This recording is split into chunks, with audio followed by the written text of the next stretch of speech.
This is another episode of me documenting the day-to-day process that I'm taking to achieve long-term consistency in the financial market. And this is another day where I've failed to execute on the solid trade idea that I've developed pre-market.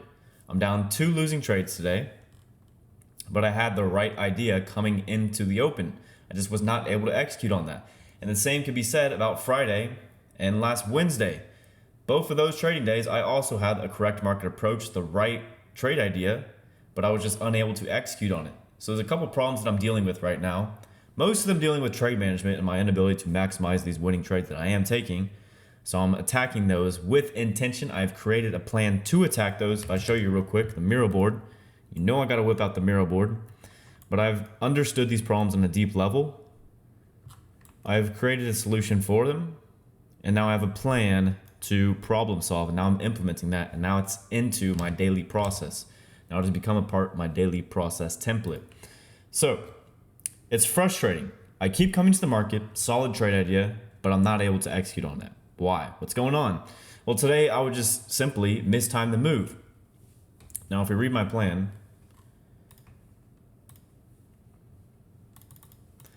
let's read my market approach. So this is quite a mouthful, right? The first thing that I want to establish is, am I confident in my read on price? How do I feel about that day? Is it a day where I feel like the odds are stacked against me, or is it a day where I should feel like I should be all in, everything on the table? So I say it's Monday with a lack of high impact drivers, so they're probably just going to send it to the moon. We typically get these kind of moves with days that lack an injection of volatility, and the daily supports that, but there is no way I can frame being a buyer with how it's set up overnight and high on the day pre-market. So I'm looking at the market around 9 o'clock Eastern Standard Time, and I'm thinking there's no way that I'm going to be a buyer today with how it's setting up in the overnight session, the pre-market session. So I wanted to wait another 10 minutes, see where we set up on the day. And if we continue to open high with nothing for price to grab onto overnight, I'd look to be a seller only. So the draw on liquidity that I established was Asia low. And the playbook that I'm looking for is my bearish premium gap opening setup, where we have a gap up opening and the market reverses and attempts to fill that gap.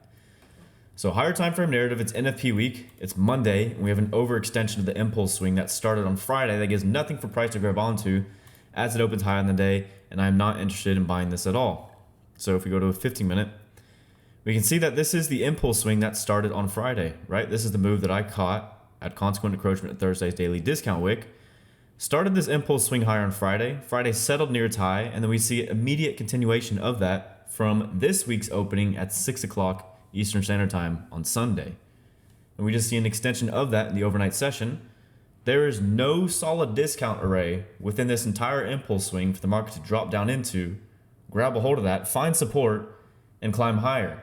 And we're opening up really, really high on the day. So what I'm saying is, I like the consecutive runs on buy side we're seeing before 9:30 without a run on sell side, which tells me the potential to break lower is there. The range I'm looking for is London low first for a low hanging fruit objective, which did end up delivering. And I said I like how we're setting up at the high of day, so I'd like to see price break out from Wednesday daily high and show premium sensitivity at consequent encroachment, or the midpoint of the 4-hour inversion fair value gap in the first 10 minutes of market open, because this is typically how this playbook develops. Typically happens really, really soon, really early into the 9:30 open in the first 10 minutes if we literally open at the high of day. Now in this case, how things actually played out is we dropped a bit. We dropped a bit going into the open. If I pull up the chart,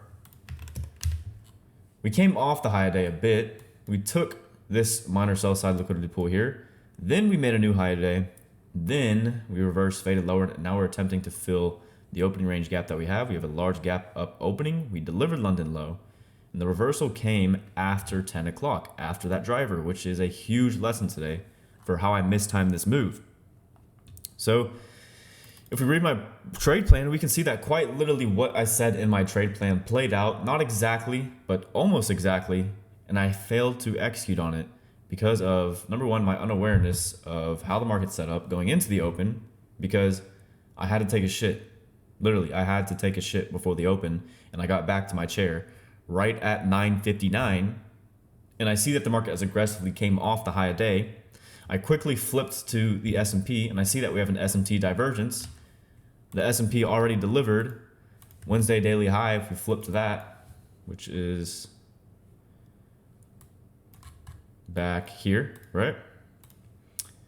So I'm looking at this divergence. right when I get back to the chart at 9:29, because I had to take a shit. I'm just being honest with you guys. I'm just being real. What happened today? I see that we aggressively came off the high day. I see that we have an S&T divergence. And typically what the market does with this playbook is it'll go lower right at 9:30, but only if it makes a new high a day. In this case, we don't make a new high a day. We open right at this minor sell side liquidity pool, and this is the catalyst to make a new high a day.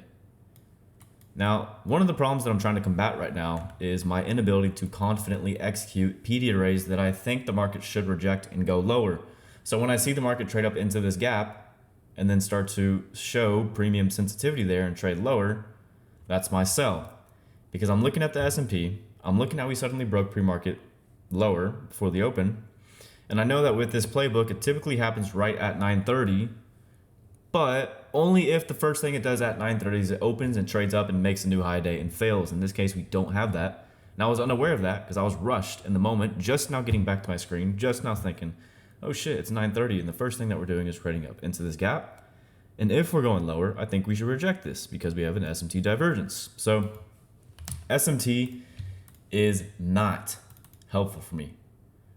I know a lot of traders use it as a good confluence, but for me, I have not found any ability to use SMT at all. For me, it just always messes up my analysis. It always puts me on the wrong side of the market because I use that as the main confluence, or the main driving force behind the reason to actually put risk on. And in this case, you can see that the first trade that I took was really open to the 1 minute and 51 seconds literally into the recording, under 2 minutes into the recording that I've created here. And usually I start the recording 10 minutes before the open, but in this case I got back to my chair right at 9:59, and the first thing that I do is I'm throwing risk on. So never a good idea. And I'm selling short as the market's rejecting that because I'm trying to get over my fear of execution. I have a fear of risk because I'm up on the eval, right? I'm slowly inching my way towards that $3,000 profit target. And I'm getting scared with the trade that I'm taking because I don't want to lose my progress. So what I'm working on right now is building resilience to the losses that I take. I'm realizing that I literally have the conscious ability to control my perception of the losses that I take. So if I take a loss and I know that the best traders are the best losers, and this is literally just an eval, and I know that I can come to the market the following day, do the same thing and get the exact opposite result, why would I ever allow my loss to bother me in any kind of way? I've had an extreme emotional attachment to the recent losses that I've taken, especially the one on Friday. The loss that I took on Friday literally shattered my heart. I could feel it physically in my chest. That's how much I let it bother me. And then it hit me. What are you doing? Why are you letting this loss bother you so much? It's an eval. Chill out. Literally, chill out. And so, boom, right then and there, everything that I felt from the loss washed away. And so now I'm just trying to condition myself to become resilient to losses, resilient to all the losses that I take, and be able to handle my losses extremely well. So in this case, I am facing that fear and just putting risk on right at 9:30, although this trade was not a good trade idea at all. Coming back to the market and rushing into it, right? So now reading my trade idea and kind of putting the logic behind why I was looking for a move lower at 9:30. My ideal sell scenario is a break above Wednesday daily high, and it never did this either, right? It never broke Wednesday daily high at 9:30. The only reason I sold it short was because of that SMT, because the ES did break Wednesday daily high. So my ideal sell scenario is a break above Wednesday daily high that tests consequent encroachment of the 4-hour inversion fair value gap and shows premium sensitivity there early into the open, ideally in the first 10 minutes because we have a 10 o'clock driver. And price is setting up in a way where a move would come quick into the open the first 10 minutes. If it doesn't happen quick, and this is key, this part is key. If it doesn't happen quick and it's still just floating around high of the day, I know they're saving it for after the 10 o'clock driver. So what actually ended up happening? The move that I was looking for came after the 10 o'clock driver. This is 10 o'clock with that 10 o'clock orange folder, medium impact. And then the reversal I was looking for delivered, and then price delivered the low-hanging fruit objective, London low, that I was looking for. And this was a 140 handle swing if I sell at my entry model, which would be the order block right here. That's best case scenario. But this was the trade that I was looking for. Now, the fact that we had this huge pump up in the opening range kind of made me lack confidence in that and made me doubt the idea that this bias was going to play out. But the main takeaway from here is I didn't follow through with my plan. I didn't thoroughly execute on my pre-market plan, and I was unaware of the driver that we had. So I didn't have my plan on the top of my mind, and I took 2 losing sells before 10 o'clock. Now here you can see clearly in my trade plan that if it doesn't happen in the first 10 minutes, then I know they're saving it for after the 10 o'clock driver, but I don't adhere to this. And then I also state, this idea is not valid if they prime Wednesday high and drop it back inside the range, offering a discount to reach for the primed high, which is kind of what they did initially, but it didn't drop into a discount. It still stayed really, really high on the day. All we had was this minor sell side liquidity run. By priming, I mean it stops just shy of Wednesday daily high, which would be this level right here, and then falls back inside the range. So we see that here, right? Primed it, fell back inside the range. So there's a reason for the market to want to draw back up here. So any short down here is invalidated. The only reason I took it was, again, because of the ES SMT, and I rushed back to the charts, expecting the moves to happen at 9:30, and it runs for that high, stops me out. Now I was really, really, really confident in me being able to execute this move. I almost took another trade in here, but I knew to just be patient, wait for the change in the state of delivery. Never got it. Never got a solid change in the state of delivery. And then my second sell ended up being on this large down candle that overlapped this inversion fair value gap. And at this point in time, I just felt like I was trading for pattern's sake. This was one of those setups where I just convinced myself into taking it. I told myself, just try it. This is literally a thought pattern that I've identified that happens in trades where I just literally convince myself to put risk on, meaning there's no logic behind it. I'm not confident in it. I'm just talking myself into the setup. I literally think, just try it. That's the same thought pattern that happens behind all these kinds of trades where I'm basically just trading for pattern's sake. So I sell short the inversion fair value gap, stop out on that as well. The good thing about this trade though is that I knew that the market was not showing me any kind of reaction to the inversion fair value gap, and it was kind of just hovering around here, so I know it's not going to react off of it. And then we had the 10 o'clock driver. And that trade was taken right before the 10 o'clock driver. If we go to that loss, it was at 9:56. So I am completely unaware that we have that 10 o'clock driver. I totally forget. Now this is something that I have to do moving forward. This is something that I usually do. What was it? It was pending home sales, right? But just put a little stamp that we have a driver at that point in time on the daily range so that you don't forget about it and you're well aware of it. So if the market is not presenting you your setup of what you're looking for before the driver, wait for it to come out and then see if it does. It's that easy. I just completely lacked awareness of this driver. Simple mistakes, little things, but little things add up and they can really bite you. So it's another frustrating session where I have the proper trade idea, a solid trade idea, and it delivers, but I was unable to execute on that move. So I get the bias correct.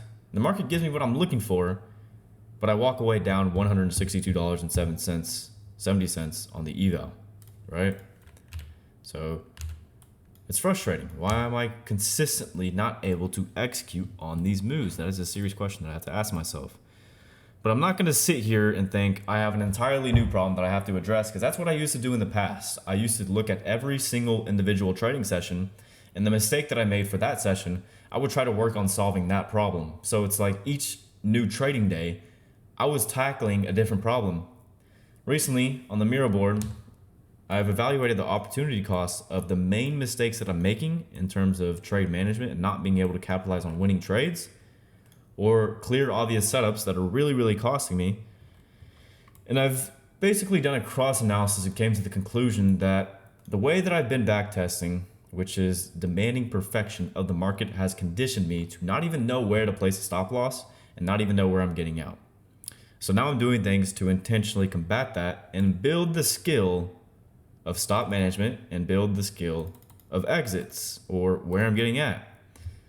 So I've done the work of understanding my playbooks and the narrative behind them and the market criteria behind them and how to time that reversal, but I've neglected where I place the stop loss and what I would target. The main issue is the way that I've been backtesting, just simply using a fixed 16-point stop and a hypothetical exit at the absolute extreme of the day. I've conditioned myself to not know how to properly frame a stop loss or exit.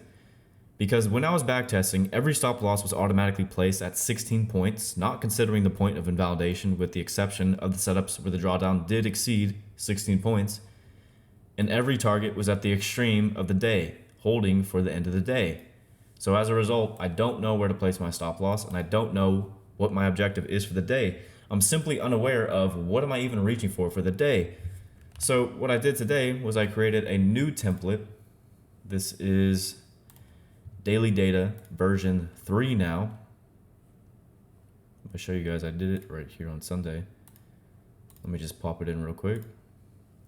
Daily data version 3, and I'm kind of simplifying things. I'm making them more black and white. I'm making things easier on myself. So you start with a lot, right? In the beginning, you want to add as much as you possibly can. Then over time, you reduce and cut down and eliminate things that you don't need to optimize your system and make it more efficient. So my post-market analysis is just black and white now. But I have a new section where I'm tracking my progression of this goal on a day-to-day basis.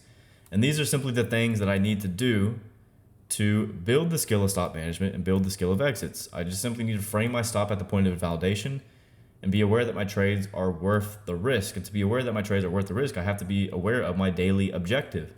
So my daily objective is now one of the things that I'm mentioning in my optimal market approach, which is just simply my draw on liquidity.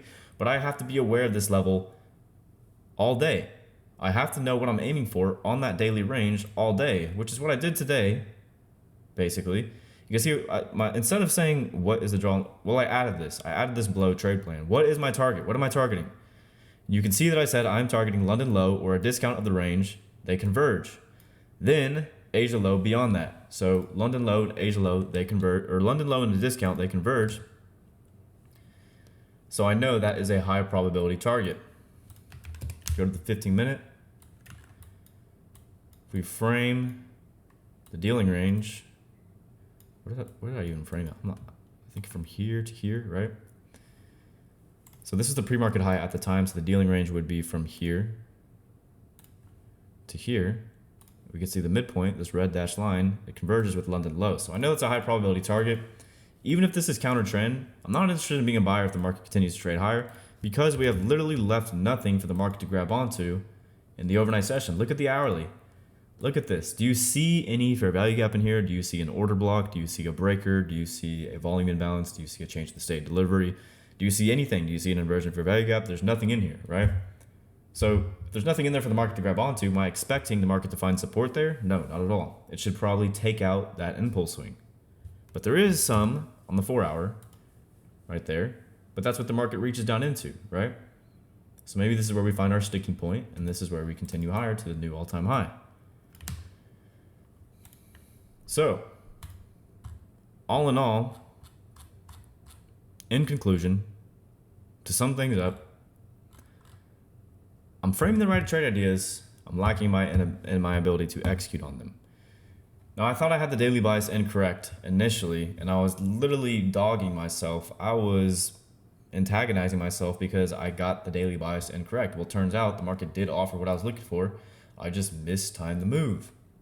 So don't be too hard on yourself when you're doing these daily reviews. You have to be your own cheerleader, because you're the only person that's going to push yourself forward, right? You're all you got. Literally, you don't have me or your mom or your dad or your brother or your sister or your girlfriend or your boyfriend next to you over your shoulder cheering you on through this. So you have to do that for yourself. So anytime that you know you've done something right, be proud of that and reflect on that. Like, for example, after the losses that I took today, I initially felt down. I initially felt that old version of me coming back in, taking me over, allowing myself to be negative, feel negative on these losses, dwell on them, lament, feel sorry for myself, be like, damn, another losing day. Oh my God. Big fucking deal. I felt that and immediately knew that I had to remove everything that I felt. I brought awareness to that feeling. And I just simply did the daily process. Everything that I do to learn from the session. Because I knew this is what I do on day in, day out, right? After I took those losses, I did not feel like doing any of this work. I thought I was going to go let myself go on a walk. I told myself, I need to digest these losses. Bro, shut the fuck up. What are you, a fucking pussy? Literally. I need to digest these losses. Are you kidding me, bro? It's an eval. It's an eval. Sure, I'm making progress, but it really means nothing. And I'm reacting to these losses in this way. So it shows that I have to build resilience in taking losses. I am not handling losses well at all right now. Not right now. I mean, not entirely bad. It's not all bad because I'm aware of how I am reacting to these losses and I'm getting better at it. But eventually I have to get to the point where, bro, I'm trading $100,000. I'm losing 50 grand on a trade and I don't give a shit. Like, you have to build up to that level if you want to be one of the best. And I want to be a 9-figure trader, bro. I want to trade to $100 million. So I have to be able to lose money like this and not care about it and not feel any kind of emotional attachment to it whatsoever. I have to completely detach. So when I'm taking these losses, all I'm doing is going back in there and trying to learn from them. I'm not going to allow myself to get down. I'm not going to allow myself to be negative.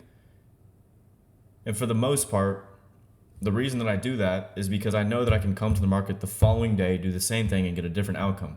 I wasn't able to do that in the past because I didn't arrive at a model. I didn't have a process. I didn't have a system. I didn't know what I was doing day in, day out. Now I do. Now it's the same thing every day, and I know that it's working. You see my P&L, it's up, and I'm just doing the same things day in, day out. When I have a red day, it's just a point in the data set. The problem is there's just mistakes that I'm making that are not allowing me to fully maximize the efficiency of this model and what it delivers because of mistakes on my end. Which are the problems that I have? Which are the things that I'm intentionally working out to get better on? So that's the issue. And it's frustrating because the model is there and it's working, right? It's showing up, it's repeatedly happening, but why am I not able to execute on it? It's just these little mistakes. But when I take these losses and make these little mistakes and have a loss as a result from these little mistakes, I'm not sitting there and I'm not feeling sorry for myself. I'm not wishing things were different. I'm not feeling victimized. I'm not feeling resentment like the market did something to me. No, I'm getting in there and I'm noting the mistake that I made so I can avoid it in the future, so I can get better from it. That's how it works. The best traders are the best losers. And that's kind of the model that I'm living by right now after the experience that I had on Friday where I took that loss and I felt heart shattered. Like, bro, what? It's one loss on the eval. And so I got back in there and I just put risk on again. And what do you know? A winning trade. Wow. You're just playing your hand, literally. It's like you get a shitty hand. Oh well, guess what? You get dealt a new hand. And then you play that again. Oh, look at that. You got a good hand. You won the round. I don't really know how poker works, but you know what I'm trying to explain. It's the same shit, you know? And so think of it that way. How do you handle your losses? Seriously. Still up $650. I can literally come to the market, have the same exact, do the same process and get a different outcome. So that's the mindset that I'm rocking with right now. I'm not letting these losses get to me. I'm not letting them bother me at all. So after today, all I'm doing is growing, and that's it. So talk to you next time.